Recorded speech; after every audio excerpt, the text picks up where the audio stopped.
Hello and welcome back to Farawa and my book of adventures.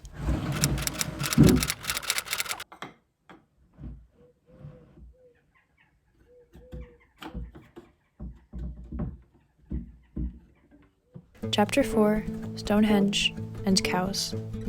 Part 1, Leaving the English Countryside.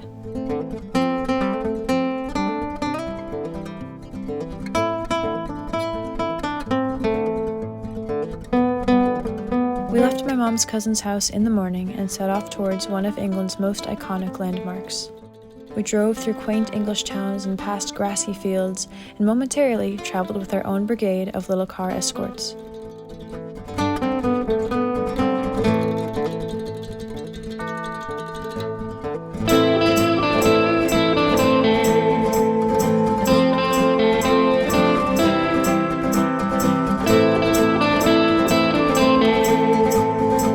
After a long drive, we arrived in the parking lot and said goodbye to my mom's family to meet some of my dad's. While my dad has met some of this family line on earlier adventures in England, this was his first time meeting these particular folks, distant cousins of ours, and our hosts for this part of the trip. We headed to the very large and modern visitor center. After checking in, we looked around a bit, but decided to ultimately start straight off towards the stones. Part 2, The Road to Stonehenge. A bus runs to and from the stones, but it was hot, stuffy, and cramped with people, and I wanted to have the experience of actually walking to the stones. So some of us walked while some of us took the bus. To be fair, I think it was just as hot walking, so either way is good. There was nowhere to hide from the sun as we headed through that open field. You can even see the sunscreen on my neck.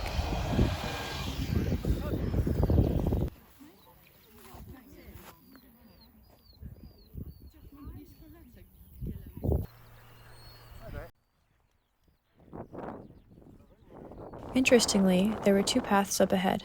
Talking to a passerby, we learned that the main path headed on under the sun, but the second and less noticed and less used path went through a forest. Eager for some shade from the trees, we chose the forest.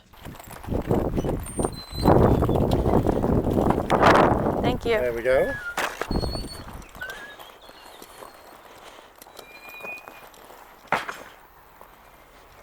Which was very nice of her. What a nice forest.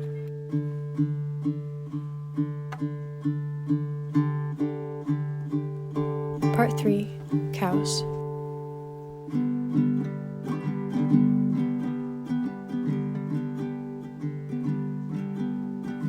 There were many things I did not expect, one of them being the cows. If you're not one for cow content, feel free to skip ahead to the time displayed on the screen. But if you are, then stick around for a little while. Even though I come from a place on the rural fringe, and there are certainly small farms around and pens with sheep and chickens or the occasional cow or alpaca, it was exciting to see so many cows out in the open and this close. They are such beautiful and adorable creatures, and I enjoyed watching them mosey about the grass.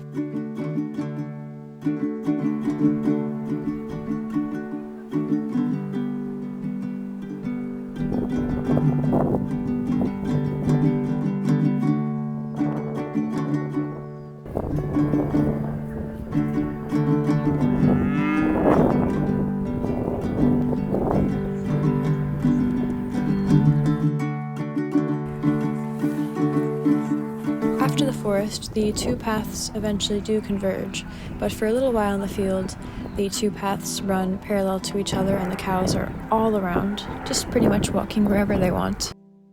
The paths converge on a place where the buses park. There's some food and drink for sale. There are also staff here to help ask for directions, plus this really cool person playing music to set the mood.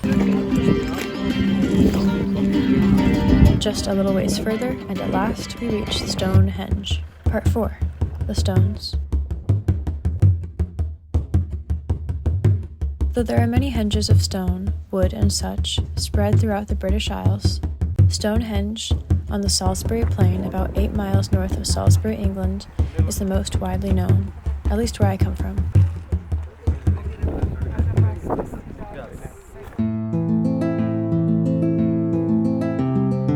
Stonehenge is an ancient place shrouded in mystery and magic with no definite answer as to why it was built, but many theories of varying plausibilities. Many believe it was a spiritual site, and and indeed still is, with people visiting for many reasons, whether to check off another wonder of the ancient world off their bucket list, or to connect to a world long ago.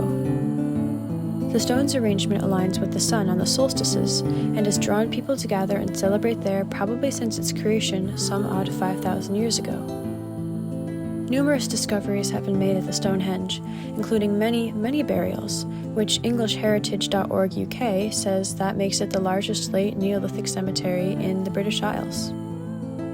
Because this is such a historic site, there is controversy as to how to handle it. Some people wish to build a tunnel underneath Stonehenge to preserve the natural peace of the landscape, but others argue that this would in fact disrupt the land and might damage further artifacts that remain beneath the surface.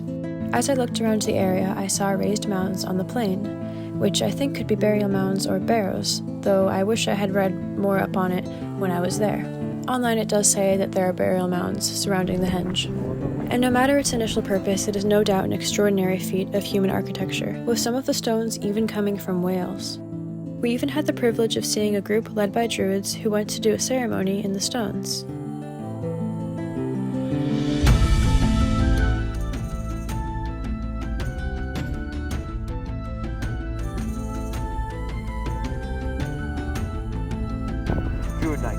Druids are us.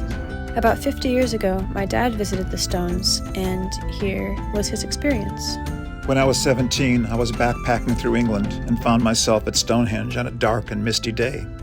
I was all alone. There were no visitors. There was no visitor center, just me and the ancient stones. Then I heard a droning and looked out and saw dozens of aircraft flying in, military aircraft, dropping commandos in parachutes, who landed and spread out amongst the fields. It was so weird. I'd been alone, and now I was surrounded by hundreds of men. Then they disappeared and went on their maneuvers. It was a very strange day indeed. Now, there is a low rail you cannot cross, but honestly, it does not take away from the experience, and it is so low that it didn't seem to bother anyone or show up in any pictures. To be honest, it didn't really feel like the real thing. Let me explain. I'm so used to seeing recreations or romanticized representations of things such as in movies or photography, or even models of real places like in Disney World or museums. So being here almost felt commercial, like I was looking at a replica model instead of the real thing. Like I had said with Big Ben, I had seen this in movies so many times, and all of a sudden it was here. Almost like I wasn't really worthy of existing in the same plane as it. I guess for some silly reason I wasn't expecting as many people as there were that day. To be fair, it wasn't a huge crowd or anything, but it was morning and hot, and I guess I supposed there would not be as many people as there were. I think my initial reaction was being distracted by all the people instead of the majesty of the stones themselves. And as I thought more about it, I realized that even with all these people here, it is still special and magical in the way that it once was. Looking around, I saw so many people from so many different places who pilgrimaged, in a sense, to see the Goliaths of old, just as people have been doing for thousands of years. Though we all had our individual reasons for coming here. We were all here, same place, same time, same day, and so, even though it sounds a bit corny, I suppose we were united by a common purpose, which is sweet. Just to be clear, I'm so grateful that I got to be here and see them. I think I was just struggling to wrap my head around that I was actually here after all of this time. I would like to return someday, but for now, it was really cool to see these things that I had pretty much only seen in Nat Geo documentaries or King Arthur TV shows. As I said though, it was hard to believe it was real and not like a recreation, just imagining all of the people who built them, touched them, or looked upon them as we did now. And I do wonder how many of my family had stood here too. Or even going farther back, if any of them had contributed to the process.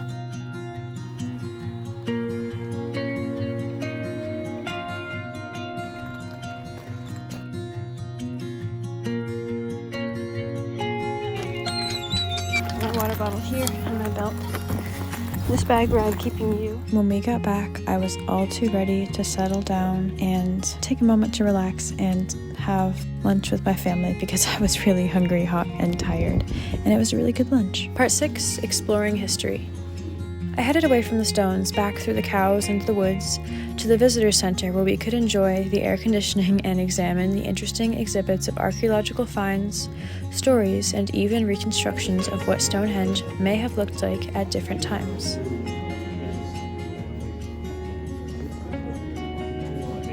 There was even a place where you could be surrounded as though you were in the center of the stones, and it would snow or the sun would rise, and you could enjoy it all without making the long journey if you didn't want to or were not able to. Back outside, we took a long look at the little village set up as reference to what peoples of old in the area may have lived like.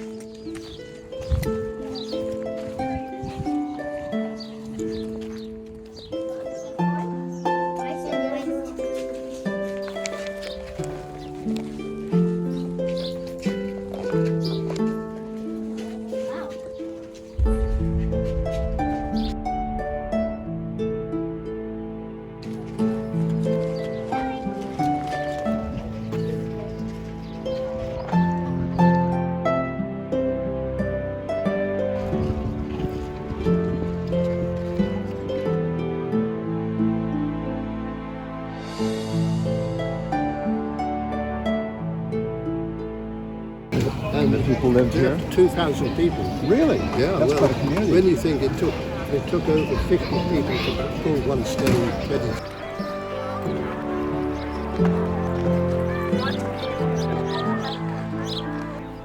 The gift shop, of course, had a lot of Stonehenge merchandise and things about the British Isles and history. They even had a henge you could walk under. I got a postcard for pretty cheap, which I am very happy with because I love the illustration of it. It did not take up much room in my suitcase, and it is posted on my wall in my room in college, and I think about the trip every time I look at it. After having some delicious Stonehenge ice cream, with the kind courtesy of our relative, he drove us back to his house. We were all so tired that my brother and mom fell asleep on my shoulders as the stones receded into the distance. Back at the house, I saw that I should have been more generous with the sunscreen. Part 7, a lovely evening. To wrap up the day, we headed to the perch where my dad had been many years ago with another member of the family line that we are staying with, but who was unfortunately no longer here today. I know my dad said they had a wonderful time, and it was a great place with great company. An adorable tavern in Binsey, England, the perch was a warm and cozy environment with wood and stone inside and a lovely back garden. Here I had my first purchased alcohol drink. Well, it was called Phantom of the Orchard, and guys, it was 1% alcohol, so I'm actually not counting it. It was a hard cider, but barely. And by the way, don't worry, it's legal here, and I was of age.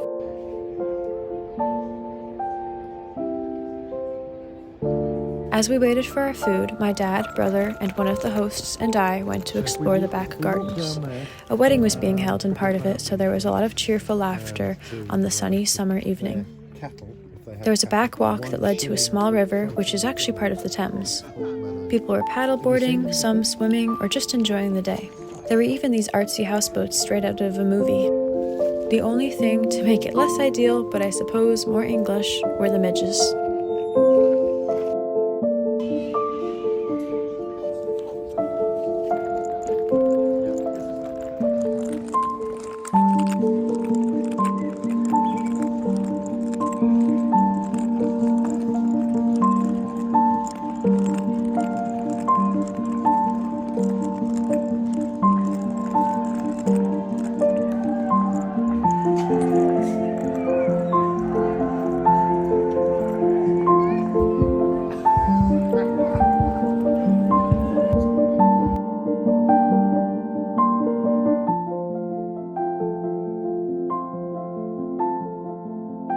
Dinner was absolutely delicious, and looking at a photo I have of the menu, I think it was the spinach, leek, and tarragon cakes, and it was really, really good. Everything that everyone got was super good.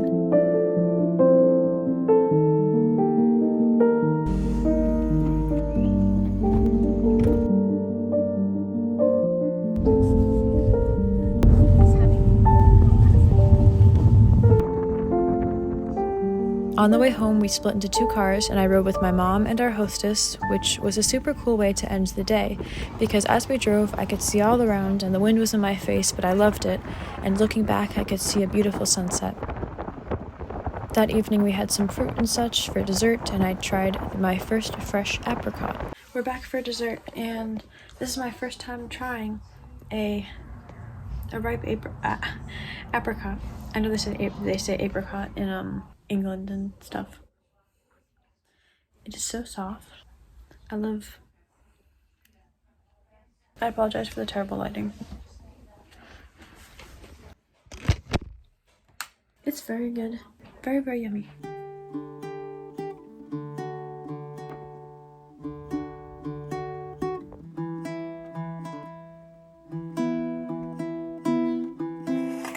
Part 9. Good night. In the next part of our UK adventure, we head to a place where some of my ancestors are buried, and see an ancient well visited by King Henry VIII, and perhaps inspiration for Alice in Wonderland. Thank you so much for watching. See you then, and goodbye for now from far away.